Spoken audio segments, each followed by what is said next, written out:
ऐसे रीजंस हैं जो डाइवोर्स का बायस बन रही है, क्योंकि हम शुरू से जॉइंट फैमिली सिस्टम को देखते हुए हैं, किस तरह से किसी की प्राइवेसी डिस्टर्ब हो रही है। और जब भी हम देखते हैं किसी बच्चे की शादी होती है तो बहुत सारी नॉर्म्स कल्चरल हवाले से हमें सिखा दिया जाता है कि आपने रिएक्ट कैसे करना है। हमारी तरबियत शुरू से ऐसे की जाती है कि आपने ससुराल में जाकर कैसे एडजस्ट होना है, लेकिन एक साइड पर हमें यह भी बताया जाता है कि हमें इंडिपेंडेंट कैसे होना है, अपनी बात कैसे रखनी है, हक की राह पर कैसे बोलना है, हमारे खिलाफ कुछ गलत हो रहा है वो कैसे करना है। अब हम दोनों चीज़ों में बैलेंस कैसे रख सकते हैं, अपने लिमिट्स बाउंड्रीज कैसे सेट कर सकते हैं, हम कैसे ये चीज़ें जान सकते हैं कि कहाँ पे हमें बात करनी है, कहाँ पे हमें बोलने से रुक जाना चाहिए, कहाँ पे अगर हम बोलेंगे तो हमारे राइट्स ना नहीं होंगे, सिर्फ एक रिस्पेक्ट का, बैलेंस का, किसी भी रिश्ते को कायम रखने का एलिमेंट रहेगा। इस हवाले से बात करेंगे। आज हमारे साथ मौजूद हैं आले इमरान नकवी साहब, जो कि लॉयर भी हैं और इसके साथ साथ तज्जियाकार भी हैं। अस्सलाम वालेकुम जी। वालेकुम, कैसे हैं आप? अल्हम्दुलिल्लाह, बहुत शुक्रिया प्रोग्राम में आने के लिए फर्स्टली। सेकेंडली मैं आपसे जानना चाहती हूँ कि आपके पास ढेर सारे ऐसे केसेस आते होंगे जिसमें कहीं ना कहीं वजह बनती होगी फैमिली स्ट्रक्चर के हवाले से, बच्चियां डाइवोर्स लेना चाहती हैं, क्योंकि जब हम कहते हैं किसी की शादी होती है तो किसी एक फ़र्द के साथ आपकी शादी नहीं होती, पूरा ख़ानदान उसमें इन्वॉल्व होता है। अब हम देखते हैं बहुत सारे लोग आइसोलेशन में रहना चाहते हैं कि कहीं पे किसी की कोई मुदाखलत ना हो, हम अपने घर में रहें, कोई जानने वाला ना हो, हमें कोई ना पूछे, सिर्फ अपना घर बनाएं, उसमें ज़िंदगी गुजारें। क्या ऐसे गुजारा मुमकिन है? ऐसे फैमिलीज चल सकती हैं या हमें जॉइंट फैमिली सिस्टम को ही आगे लेकर चलना है? बहुत शुक्रिया। मैं सबसे पहले मैं बात करूंगा, चूँकि हम फैमिली स्ट्रक्चर पे बात कर रहे हैं तो मैं सबसे पहले फैमिली को डिफ़ाइन करूंगा कि फ़ैमिली बेसिकली है क्या। फैमिली एक बेसिक यूनिट होता है। एक वेस्टर्न फ़िलासफ़र हैं एरिस्टोटल, हम सबने उनका नाम सुना हुआ है, अरस्तु। उनकी एक बड़ी फेमस कोट है, man is a social animal. और हम सबको पता है क्योंकि अल्लाह पाक ने हमें बनाया है इसलिए। जी बिल्कुल बिल्कुल। और अब ये बेसिकली एरिस्टोटल ने जब ये कोट उसने ये जब कहा था, उसके पीछे भी ये जो मकसद था वो यही था कि इंसान जो है ये मुआशरे के अंदर दूसरे लोगों के साथ मिल के रहने को तरजीह देता है और पसंद करता है। इब्ने खुल्दून एक मुस्लिम फ़िलासफ़र था, उसके भी यही कॉन्सेप्ट थे। उसने बताया कि ये जो सबसे पहले फैमिली और फिर कम्युनिटी, फिर मुआशरे का बनना, फिर ट्राइब्स का बनना, ये किस तरह हुआ।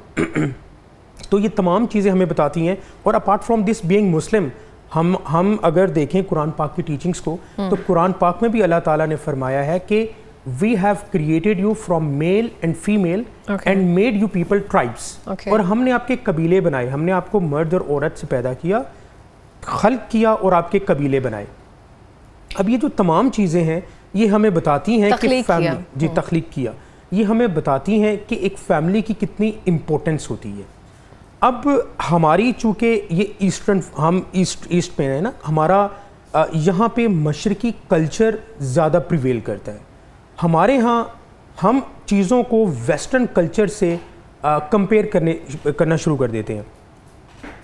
अब जब हम फैमिली बॉन्डिंग की बात करते हैं, फैमिली सिस्टम्स की बात करते हैं, तो हमारे यहाँ जॉइंट फैमिली, हमारे यहाँ एक्सटेंडेड फैमिली, ये कॉन्सेप्ट ज़्यादा हैं। हमारे यहाँ सिंगल पेरेंट फैमिली या ब्लेंडेड फैमिलीज़ या न्यूक्लियर फैमिलीज़, ये कॉन्सेप्ट्स हमारे यहाँ कम हैं, जबकि वेस्ट में ये कॉन्सेप्ट ज़्यादा है।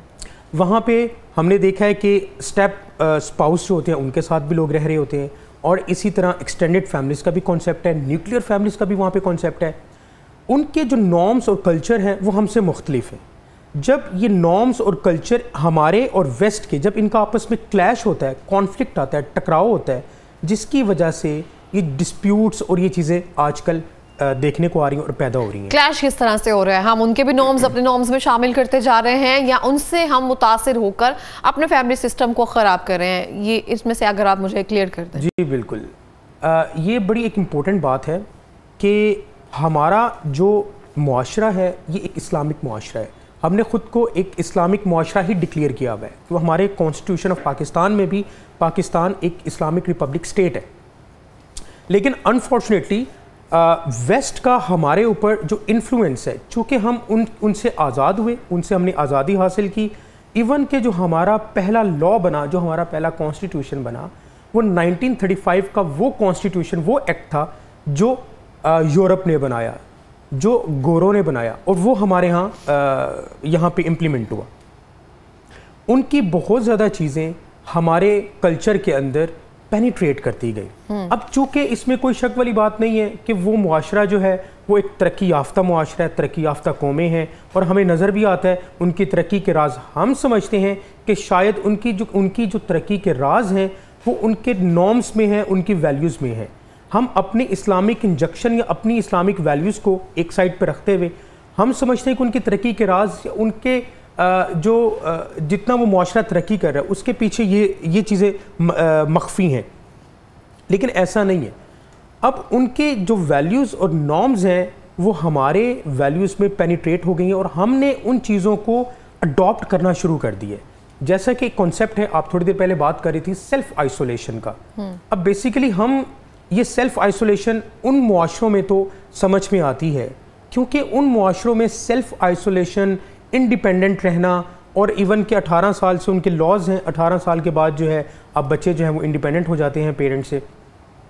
लेकिन उन बच्चों का जो ब्रॉटअप होता है वो इस तरीके से होता है कि उनके अंदर हार्डवर्क और काम में, एक्टिविटी में लगे रहना, ये चीज़ें उनके अंदर पैदा कर दी जाती है। लेकिन अनफॉर्चुनेटली हमारे अंदर ये चीज़ें पैदा नहीं होती। हम सेल्फ आइसोलेशन को हमने कॉन्सेप्ट तो ले लिया, उनसे बोरो कर लिया कि अलग रहना, अलग थलग रहना, अकेले रहना, ये बहुत अच्छी बात होती है, हमारी प्राइवेसी होती है, हम इसको प्राइवेसी का नाम दे देते हैं। लेकिन हम किसी एक्टिविटी में ख़ुद को बिजी नहीं रखते। हम रहते घर में रह रहे हैं, किसी अपार्टमेंट में रह रहे हैं, किसी फ्लैट में रह रहे हैं, हम सारा दिन जो अपनी एक्टिविटीज़ या टीवी यूज़ करते हैं, सोशल मीडिया यूज़ करते हैं, हम अपने आप को किसी एक्टिविटी में नहीं रखते, मेहनत को अपना शुआर नहीं बनाते, जिसकी वजह से हमारे अंदर जो मेंटल हेल्थ इश्यूज़ हैं वो डेवलप कर जाते हैं। जब मेंटल हेल्थ इश्यूज़ डेवलप करते हैं, जब हमारे पास करने के लिए कोई एक्टिविटी नहीं होती, तो फिर हम बेराह रवी की रविश पे वो इख्तियार कर लेते हैं, तो जिसकी वजह से हमारे मेंटल हेल्थ, हमारी फ़िज़िकल हेल्थ, ये सब डैमेज होता है। सही हो गया। अच्छा, हम जैसे कि आपने कहा कि हम आइसोलेशन में एक तरह से चले जाते हैं।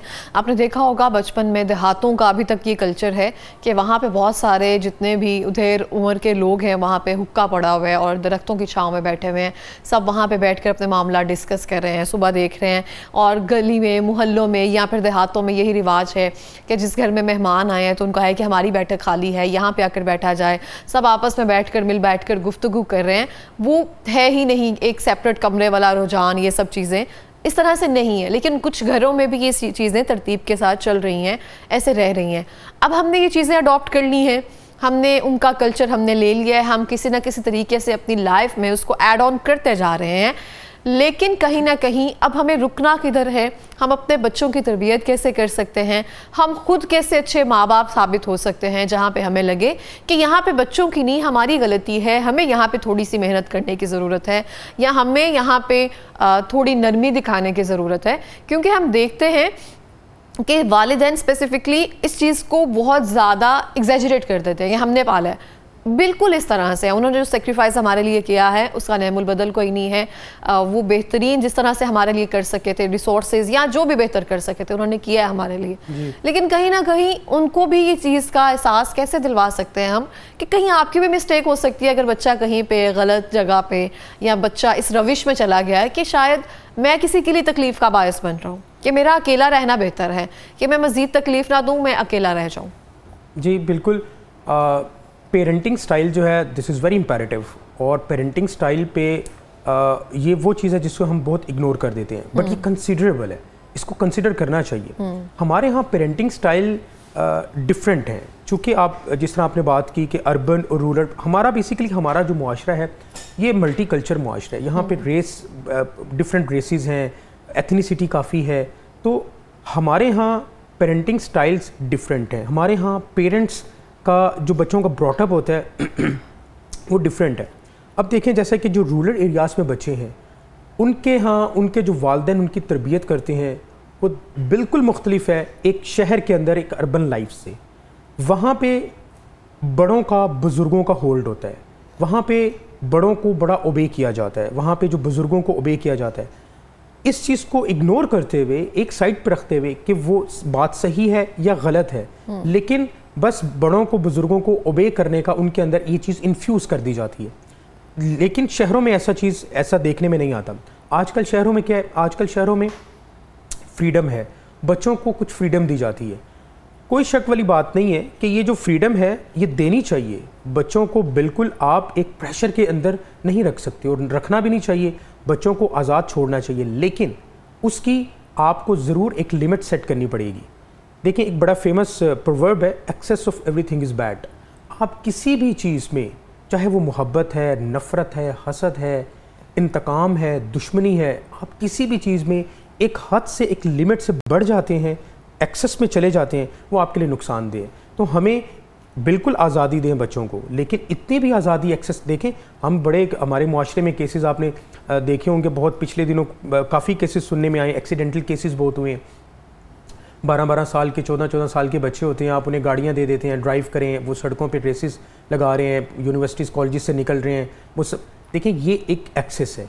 आपने बच्चों को उनके एक दायरा कार, उनके इर्द गिर्द एक दायरा कार, एक सर्कल खींचें और उस सर्कल के अंदर ही बच्चों को रखें और उस सर्कल के अंदर ही बच्चों को आप ब्रॉटअप करें। अच्छा, हम बात करते थे फैमिली सिस्टम और नॉर्म्स के हवाले से, टॉपिक से बिल्कुल हम थोड़ा सा डाइवर्ट होते गए हैं। फैमिली सिस्टम, नॉर्म्स और डाइवोर्सेस रेट। मैंने स्टार्टिंग में जैसे कहा कि बहुत सारी ख़वातीन या बहुत सारी, हर लड़की की ख्वाहिश होती है कि मैं अपना घर बनाऊँ जिसमें कोई इन्वॉल्वमेंट ना हो, जिसमें कोई अमल दखल ना हो, और फिर अगर ऐसी चीज़ें हमारे मुताबिक नहीं होती है तो वो बात डाइवोर्स की तरफ चली जाती है। इस चीज़ से हम कैसे कोप अप कर सकते हैं? हम फैमिली सिस्टम को मज़ीद अच्छे तरीके से कैसे इंट्रोड्यूस कर सकते हैं? और जैसे कि हमने वेस्ट से बहुत सारी चीज़ें ली हैं, और वेस्ट से अगर हम एक और चीज़ अडॉप्ट कर लें, दूसरों के मामले में ज़्यादा मुदाखलत नहीं करनी, इंटरफेरेंस नहीं करनी, तो मुझे लगता है थोड़ी चीज़ें आसान होना शुरू हो जाएगी। ये मेरी पर्सनल राय है, तो इसको अगर आप बताएं। जी बिल्कुल, मैं आपकी पर्सनल राय से इत्तफाक करता हूँ, बिल्कुल आप ठीक फरमा रही हैं। देखिए, सबसे पहले अब डिवोर्सेस की जो रेशो है पाकिस्तान में, मैं अपनी पाकिस्तान की हम बात करें तो वो तकरीबन 35% इंक्रीज़ हो चुकी है। रीज़न बिहाइंड, सबसे पहली जो आजकल रीज़न है वो है फाइनेंशियल स्ट्रेंस। कार्ल मार्क्स एक वेस्टर्न फ़िलासफ़र था, उसने जब वो कम्युनिज़म का कॉन्सेप्ट दे रहा था तो उसने ये कहा था कि everything is revolving around finance, everything is revolving around money. कोई शक वाली बात नहीं है, आज का जो पूरा आशूब दौर है ये मईशत का दौर है। आजकल मईशत ही एक ऐसा पैमाना है, एक ऐसा स्केल है जिस पे कौमों को, जिस पे स्टेट्स को जज किया जाता है और उनकी रैंकिंग की जाती है। तो मईशत का बेहतर होना, अगर आप फाइनेंशली इंडिपेंडेंट हैं, बेहतर हैं, तो इसका ये मतलब है कि डिस्प्यूट्स कम है। लेकिन अगर आप फाइनेंशली इंडिपेंडेंट नहीं हैं और आप अनएम्प्लॉयड हैं तो आपका फ्रस्ट्रेशन लेवल बढ़ जाता है। जब फ्रस्ट्रेशन लेवल बढ़ता है तो वो इवेंचुअली क्या होता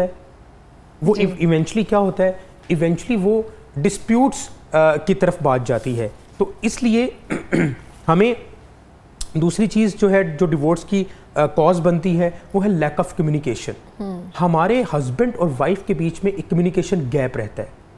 हस्बैंड और वाइफ आजकल जो देखने में आ रहा है कि दोनों एम्प्लॉयड होते हैं, दोनों अपनी अपनी जॉब्स करते हैं, शाम को, रात को, लेट नाइट जब घर आते हैं तो वो एक दूसरे से शेयरिंग नहीं कर पाते। ये लैक ऑफ कम्युनिकेशन जो है, इसकी वजह से भी डिवोर्सेस का ज़्यादा देखने में आ रहा है। ट्रस्ट इश्यूज़ बहुत ज़्यादा हैं। सोशल मीडिया का दौर है, वाइफ भी डेफिनेटली सोशल मीडिया से इन टच रहती है, हस्बैंड भी रहता है। तो हम क्या करते हैं, अगर हम वाइफ या हस्बैंड अगर वो सोशल मीडिया या सेल फोन यूज़ कर रहे हैं तो हम एक ट्रस्ट डेफिसिट आ जाता है उनके बीच में। हस्बैंड को ये कंसीडर करता है कि शायद जो उसकी वाइफ है वो might be, she would be busy somewhere else, और इसी तरह वाइफ जो है वो हस्बैंड पे ये डाउट करने लग जाती है। तो हमें अपने अंदर ये चीज़ पैदा करनी पड़ेगी, टॉलरेट, पेशेंस, एक दूसरे को हिम्मत और बर्दाश्त का जो एलिमेंट है वो अपने अंदर पैदा करना पड़ेगा। ये कुछ रीज़न्स हैं। और डोमेस्टिक वायलेंस है जिसकी, जो डिवोर्स की बहुत बड़ी रीज़न है। हम अब्यूज़ करते हैं, कुछ घरों में डोमेस्टिक वायलेंस है, अब्यूज़ करना ख़वातीन को, इसकी वजह से भी डिवोर्स रेशो ज़्यादा है। अब हम इन चीज़ों से कोप अप कैसे कर सकते हैं? आपने भी एक बात की कि हमें वेस्ट से कुछ चीज़ें, जिस तरह हमने बाकी चीज़ें बोरो की हैं, तो हमें अच्छी चीज़ें भी बोरो करनी चाहिए। बिल्कुल वेस्ट में ये है कि एक प्राइवेसी होती है, एक अपने हदूद व क़यूद के अंदर रहते हुए आप अपनी एक लाइफ गुजारते हैं, आपका इंटरफेरेंस नहीं होती।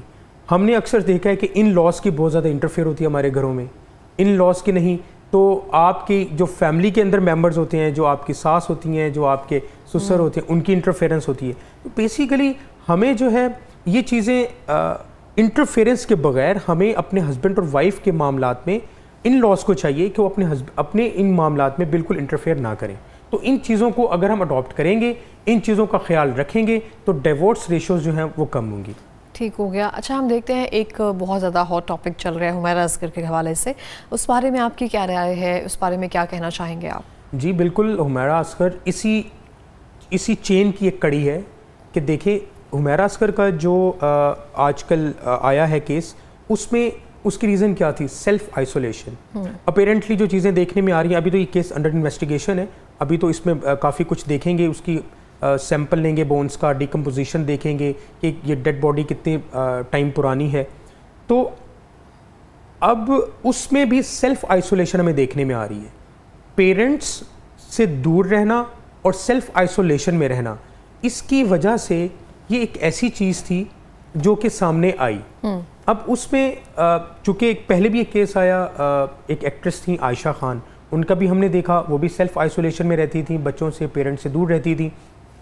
तो हमें कोशिश करनी चाहिए कि हम सेल्फ आइसोलेशन को रिजेक्ट करें, सेल्फ आइसोलेशन में ना रहें। हमारा जो मुआशरा है, हम चूँकि सोशल एनिमल हैं, मुआशरे के अंदर लोगों के अंदर रहने में ही हमारी बेहतरी है।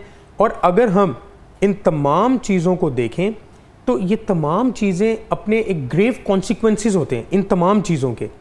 सेल्फ आइसोलेशन का कॉन्सेप्ट लेके एक रहना, शादियां ना करना, ये देखें शादी तो एक सुन्नत है, तमाम अंबिया की एक सुन्नत है, सुन्नत ये तो एक रसूल भी सेपरेट है। टॉपिक हो जाएगा ना, शादी नहीं करना। या फिर अगर आपको लगता है कि जैसे कि आपने आयशा का जिक्र किया, उसने भी शादी की, उनके भी तो बच्चे थे, वो भी नहीं आए पूछने के लिए, वहाँ पे तो औलाद थी, यहाँ पे तो चलो माँ बाप थे जो कर सकते थे। कोई भी चीज़ ऐसी नहीं है जो हम कर लें और हमें लगे कि आइंदा हमारे लिए बेनिफिट होगी, ऐसे पॉसिबिलिटी मेरा नहीं ख्याल के होती है। हम हर चीज़ जो है ना वो गो विद द फ्लो है। अब ज़रूरी नहीं है कि आपकी औलाद भी आपको उस तरह से पूछेगी, अगर ये आयशा खान के केस में है। अब ज़रूरी नहीं है कि माँ बाप भी आपकी गलतियों को माफ़ कर देंगे, ये हुमैरा के केस में है। लेकिन जैसे आपने कहा आइसोलेट हो जाना, अब लोग हमारे पे रास्ते कभी कभी इतना तंग कर देते हैं, हमें समझने में गलती कर रहे होते हैं, या हम अपनी बात कहीं तरह से पहुंचा नहीं पा रहे होते हैं, तो इतना लोग फ्रस्ट्रेट हो जाते हैं कि हमारी बात सुनने से इनकार कर देते हैं। फिर हम सेपरेट होने का सोचते हैं। फिर ऐसे कोई नहीं होते, माँ बाप ही होते हैं वो खूनी रिश्ते जो आपसे बेलौस मोहब्बत करते हैं। आप जो मर्जी कहते जाए ना, वो होते हैं जो आपको सुनने के लिए तैयार होते हैं। लेकिन अगर आपको वहाँ से वफा नहीं मिल रही है, वहाँ से आपको वो चीज़, आप इमोशंस जो आप एक्सपीरियंस करना चाहते हैं, तो फिर किसी और से क्या तवक्को, क्या उम्मीद रख सकते हैं? जी बिल्कुल, सबसे जो प्राइमरी रिश्ता है वो माँ बाप का रिश्ता होता है। कुछ ऐसी मिसअंडरस्टैंडिंग होती हैं जो बच्चों में और वालिदैन के दरमियान पैदा हो जाती हैं। कुछ बच्चों की डिज़ायर्स होती हैं जो कि वो वालिदैन के सामने रखते हैं, लेकिन वो वालिदैन या उन डिज़ायर्स को पूरा नहीं कर पाते, या शायद उनका वो ऐसा माइंडसेट नहीं होता। जिस तरह आजकल एक मॉडर्न सोशल मीडिया का दौर है, अगर एक खातून, एक लड़की कहती है कि मैंने शोबिस में जाना है, मेरी ये डिज़ायर है, मेरी विश है, और लेकिन पेरेंट्स जो होते हैं वो अगर इस चीज़ को इग्नोर करते हैं, तो यहाँ पे कॉन्फ्लिक्ट आ जाता है। अभी जो कॉन्फ्लिक्ट आया है, इसकी वजह से बच्चा ये समझता है कि शायद मेरे पेरेंट्स मुझ पर ट्रस्ट नहीं करते और मुझे अकेले सेल्फ आइसोलेशन में रहना ही मेरे लिए बेहतर है। लेकिन ऐसा नहीं है, मैं इस बात से इत्तफाक नहीं करता। ऐसा नहीं है कि कोई एक दुनिया में ऐसा शख्स भी नहीं होगा जो आपकी बात ना सुनता हो। अपार्ट फ्रॉम पेरेंट्स, आपकी फ्रेंड्स होती हैं, आपके कोलीग्स होते हैं। देखिए ना, मुंह बोलता सबूत है इस बात का कि अगर आपसे 6 महीने किसी ने राब्ता ही नहीं किया है, आपके पास ही नहीं आया कोई, तो इस बात की नफ़ी नहीं आई है, इस बात को वैलिडेशन दे दी गई है कि हाँ वाकई कोई एक इंसान भी नहीं होता जो आपकी बात उस तरह से सुन सके, समझ सके, आपको वहाँ से हाथ पकड़ कर निकाल सके। अगर ऐसा कोई होता तो 6 महीने पहले कोई फ़ोन करके कहता कि मैं उससे राब्ता कर रहा हूँ, वो नहीं फ़ोन उठा रही है, तो मुझे जाके पता चला है कि इसके साथ ये प्रॉब्लम थी। हाँ, मेरी रात को उससे बात हो रही थी तो वो परेशान थी। तो वाकई में कोई एक इंसान भी नहीं होता जो आपकी उस तरह से सुन सके, apart from parents, apart from brotherhood और वट एवर इट इज़।